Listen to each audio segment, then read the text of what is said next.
વિદ્યાર્થી મિત્રો, ઓનલાઈન એજ્યુકેશનની અંદર આપનું સ્વાગત છે. આપણે પ્રકરણ 14ની અંદર 4 ગુણના પ્રશ્ન પહેલાં જોયા. 5 પ્રશ્ન 4 ગુણના આપણે જોયા.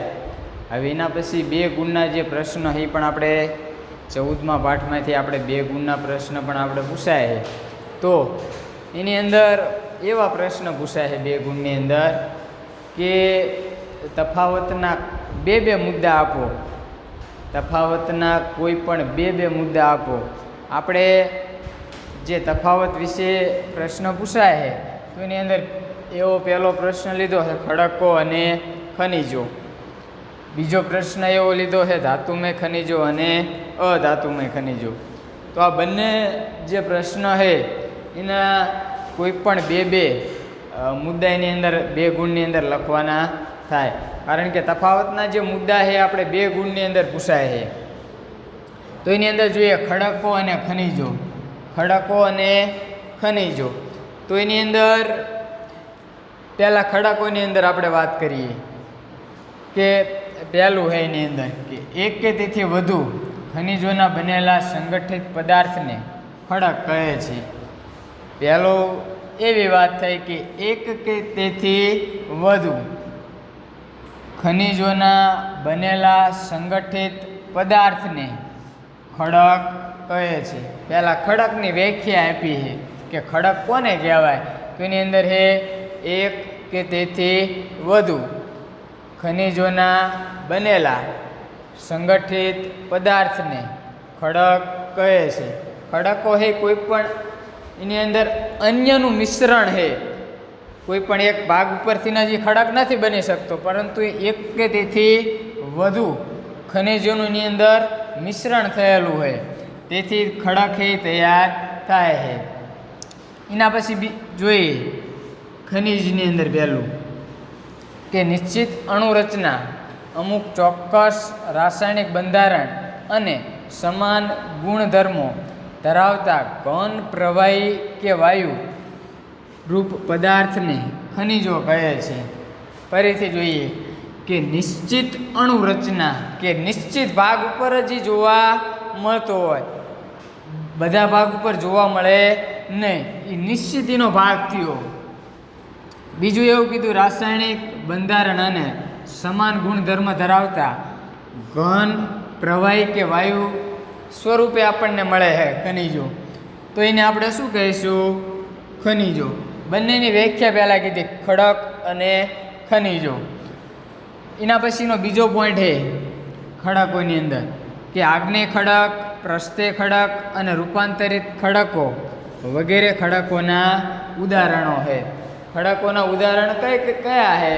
તો 3 ખડકોના ઉદાહરણ આપણે લીધા: આગ્નેય ખડક, પ્રસ્તેય ખડક અને રૂપાંતરિત ખડક.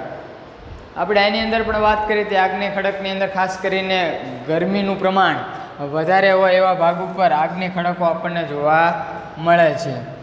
તો ખનિજોની અંદર જોઈએ બીજો પોઈન્ટ કે ધાતુમય ખનિજો અને અધાતુમય ખનિજો વગેરે ખનિજોના ઉદાહરણો છે. તો આ જે પ્રશ્ન છે આપણે કોઈ પણ આમાંથી બીજા પણ આવે એની અંદર 5-6 પોઈન્ટ આવે, પણ આપણે અહીં 2 લીધા તો આ 2માંથી તમને અથવા 4માંથી કોઈ પણ આપણે 2 લખવાના થાય એની અંદર તો 2 એની અંદર લખવાના. પહેલાં નિશ્ચિત પહેલાં એક કોઈ પણ વ્યાખ્યા બંનેની વાળો પોઈન્ટ આપણે ફરજિયાત લખવાનો ખડકો અને ખનિજોની અંદર. એવી જ રીતે બીજો એક પ્રશ્ન આપણે એવો પૂછાય છે ધાતુમય ખનિજો અને અધાતુમય ખનિજો. કયા ધાતુમય ખનિજો છે અને કયા અધાતુમય ખનિજો એની વાત છે. તો એની અંદર પણ જોઈએ ધાતુમય ખનિજો. ધાતુમય ખનિજોની અંદર સોનું, ચાંદી, પ્લેટિનિયમ વગેરે ધાતુમય ખનિજો છે. ફરીથી જોઈએ ધાતુમય ખનિજો કયા કયા છે? તો એની અંદર સોનું, ચાંદી અને પ્લેટિનિયમ એ કેવા છે? તો કઈ ધાતુમય ખનિજો. અધાતુમય ખનિજોની અંદર વાત કરીએ તો અધાતુમય ખનિજોની અંદર ચૂનાના પથ્થર, ચોક, અબરખ વગેરે અધાતુમય ખનિજો છે.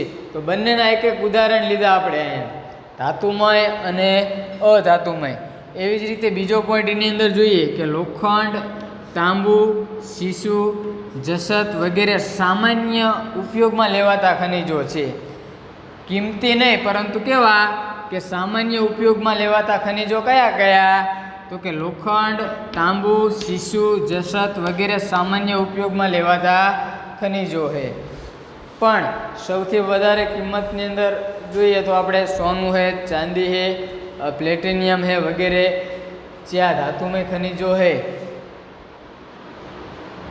એવી જ રીતે અધાતુમય ખનિજોની અંદર બીજા પોઈન્ટની અંદર વાત કરીએ તો જીપ્સમ, ચિરોડી, ગંધક, હીરા વગેરે અધાતુમય ખનિજોના ઉદાહરણો છે. તો આપણે બંને ધાતુમય ખનિજો અને અધાતુમય ખનિજોના ઉદાહરણ પણ આપણે લીધા. પણ આની અંદર જે ખડકો અને ખનિજો કરતાં અલગ પડશે. એવી જ રીતે બીજો પણ એક અહીં એવો પ્રશ્ન આપણે 2 ગુણની અંદર પૂછાય છે કે સાગરમથા એ શું છે, તેની કેટલી ઊંચાઈ છે? તો એની અંદર આપણે જે શિખર છે સૌથી મોટું માઉન્ટ એવરેસ્ટ, વિશ્વનું સૌથી મોટામાં મોટું જો શિખર હોય તો એ માઉન્ટ એવરેસ્ટ. પણ અહીંયા આપણે પ્રશ્ન એવો પૂછાય છે કે સાગરમથા એ શું છે, તેની કેટલી ઊંચાઈ છે? 2 ગુણની અંદર આ પ્રશ્ન પૂછાણેલો આપણે. તો સાગરમથા એ તિબેટમાં, જે તિબેટ જે દેશ છે એમાં જાણીતું શિખર છે, માઉન્ટ એવરેસ્ટનું નામ છે કે જેની ઊંચાઈ છે 8,848 મીટર છે. એવી જ રીતે પછી બીજો પણ એવો અહીં પ્રશ્ન આપણે પૂછાય છે કે ભારતનું સૌથી મોટામાં મોટું શિખર કયું? તો કે K2 માઉન્ટ ગોલ્ડવિન ઓસ્ટિન. પણ આ પ્રશ્ન આપણે વારંવાર પૂછાય છે સાગરમથા એ શું છે. શબ્દ જે છે આપણે ચોપડીની અંદર છે ઉલ્લેખ નથી થયો સાગરમથા એવો શબ્દ, પણ આ જે શબ્દ એક નવનીતની અંદર આપણે આપેલો હોય કે સાગરમથા એ શું છે, તેની કેટલી ઊંચાઈ છે. એટલે અહીંયા આપણે યાદ રાખવાનું સાગરમથા એ તિબેટમાં જાણીતું એક શિખર છે કે જેની ઊંચાઈ છે 8,848 મીટર છે. પણ કયું શિખર? માઉન્ટ એવરેસ્ટ, સૌથી મોટામાં મોટું શિખર. અથવા ભારતનું પૂછાય તો K2 આવશે, માઉન્ટ ગોલ્ડવિન ઓસ્ટિન. પણ તો આ બંને જે પ્રશ્ન 3 જોયા આપણે, ખડકો અને ખનિજો, ધાતુમય ખનિજો અને અધાતુમય ખનિજો, અને એક આ પ્રશ્ન જોયા. તો આ 3 જે પ્રશ્ન છે 2 ગુણની અંદર આપણે પૂછાય એવા પ્રશ્ન છે. તો આ 3 જે પ્રશ્ન છે પાકા ચોપડાની અંદર આપણે 4 ગુણના પ્રશ્ન પૂરા થાય પછી શરૂઆત કરીને આ પ્રશ્ન લખવાના. આજ એના પછીનો ચોથો જે પ્રશ્ન છે, જમીન નિર્માણની પ્રક્રિયા વિશે જણાવો. 3 પ્રશ્ન વિશે આપણે વાત કરી. ચોથો પ્રશ્ન છે જમીન નિર્માણ પ્રક્રિયા વિશે માહિતી આપો. તો એની અંદર તાપમાનમાં મોટો ફેરફારો, વરસાદ, હિમ, હવા, વનસ્પતિ, જીવજંતુઓ વગેરે પરિબળોની અસરથી ખડકોનું ખવાણ થાય છે.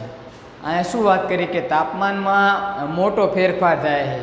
બીજી વાત કરીએ વરસાદ, એના પછી હિમ, એના પછી હવા, વનસ્પતિ, જીવજંતુઓ વગેરે પરિબળોની અસરથી ખડકોનું ખવાણ થાય છે. તેમાંથી ખડકોની ઉત્પત્તિની સપાટીનો ભૂકો બની ભૂમિ આવરણ રચાય છે.